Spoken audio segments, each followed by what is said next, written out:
Hi, welcome guys. In this video, we are discussing paper of Telugu and which is from the class 10th. If you want this, you can contact us on our WhatsApp number so that we will provide all the answers on your WhatsApp. So, for your information, we have not prepared only this subject, we have prepared all other subjects of your in your class. So you can contact us on our WhatsApp number and tell us your subjects and class so that we will provide all the answers.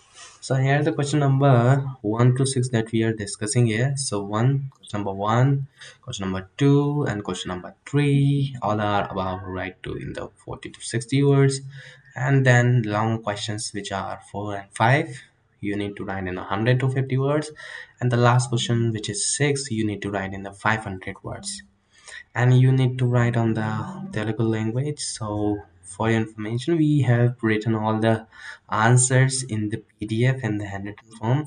If you want this, you can contact us anytime so that we will provide all the answers accordingly. Thank you so much for watching.